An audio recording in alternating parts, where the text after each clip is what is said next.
ಹೊಸ ವರ್ಷದ ಸೆಲೆಬ್ರೇಷನ್ ಮಾಡೋಕ್ಕೆ ಬಂದಿದ್ವಿ, new year celebration. But then ಇವತ್ತು ನಾವು ಅಂದ್ಕೊಂಡ್ವಿ ಬಂದುಬಿಟ್ಟು ಡೈನಿಂಗ್ ಮಾಡಿಬಿಟ್ಟು ಎಲ್ಲರೂ ಜೊತೆಗೆ ಊಟ ತಿನ್ನೋಣ ಅಂತ. ಇಲ್ಲಿ ಬಂದುಬಿಟ್ಟು ಹೋಟೆಲ್ ಸರ್ವಿಸ್ ಅವರಿಗೆಲ್ಲ ನೋಡಿಬಿಟ್ಟು ನಾವು ಅಂದ್ಕೊಂಡ್ವಿ ಅವ್ರ ಜೊತೆನೂ ಸೆಲೆಬ್ರೇಷನ್ ಮಾಡೋಣ. ಅವರು ನಮ್ಮ ಒಂದೇ, ಎಲ್ಲರೂ ಒಂದೇ ಅಂತ, ಅಕ್ಕ ತಂಗಿ ಅಣ್ಣ ತಮ್ಮ ಥರನೇ ಎಲ್ಲರೂ. ಸೊ ಅವ್ರ ಜೊತೆ ನಾವು ಕೇಕ್ ಕಟ್ಟಿಂಗ್ ಎಲ್ಲ ಮಾಡಿಬಿಟ್ಟು ಸೆಲೆಬ್ರೇಷನ್ ಮಾಡ್ತೀವಿ ಇವತ್ತು. It was a good new year. ನನಗೆ ಭಾಳ ಚೆನ್ನಾಗಿ ಅನಿಸ್ತು ಇವತ್ತು.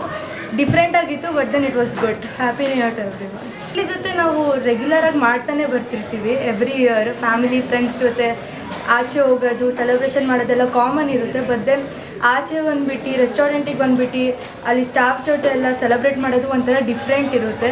ಎಲ್ಲರೂ ಒಂದು ಸತಿ ಎಕ್ಸ್ಪೀರಿಯೆನ್ಸ್ ಮಾಡಬೇಕು, ಅವರಿಗೂ ಖುಷಿ ಆಗುತ್ತೆ ಆ ಥರ ಮಾಡಿದ್ರೆ.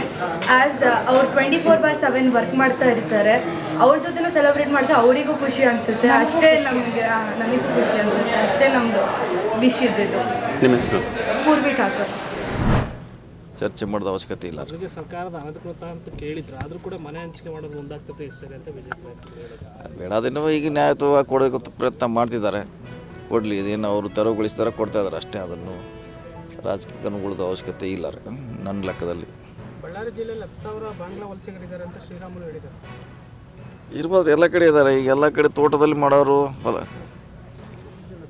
ಎಷ್ಟು ತೋಟದಲ್ಲಿ ಕೆಲಸ ಮಾಡ್ತಾರೆ.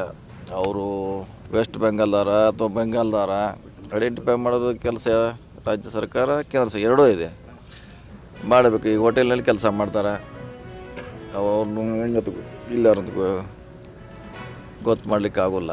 ಸರ್ಕಾರ ಕೆಲಸ ಮಾಡಲಿ, ಯಾರು ಬೇಡ ಅಂದ್ರೆ. ಅಕ್ರಮ ವಲಸಿಗರ ವಿರುದ್ಧ ಕ್ರಮ ಕೈಗೊಳ್ಳಬೇಕು. ಮತಪಟ್ಟಿಯಲ್ಲಿ ಕೂಡ ಸಾಕಷ್ಟು ಫೇಕ್ ಇದೆ ಅಂತ ಅವರು ಆರೋಪ ಮಾಡ್ತಾರೆ. ಅದು ಮಾಡ್ಲಿಕ್ಕೆ ಸಾಕಷ್ಟು ಎಲೆಕ್ಷನ್ ಕಮಿಷನ್ ಅವಕಾಶ ಕೊಟ್ಟಿದ್ದಾರಲ್ಲ, ಯಾರನ್ನು ತೆಗೆದುಹಾಕ್ಬೇಕಾ, ಯಾರನ್ನ ಇಟ್ಕೋಬೇಕಂತ ಹೊಸ ರೂಲ್ಸ್ ಮಾಡಿದೆ. ಅದರಲ್ಲಿ ತೆಗಿಲಿಕ್ಕೆ ಅವಕಾಶ ಇದೆ, ಸೇರಿಸಲಿಕ್ಕೆ ಅವಕಾಶ ಇದೆ, ಎರಡೂ ಇದೆ. Okay, thank you. ಸರ್.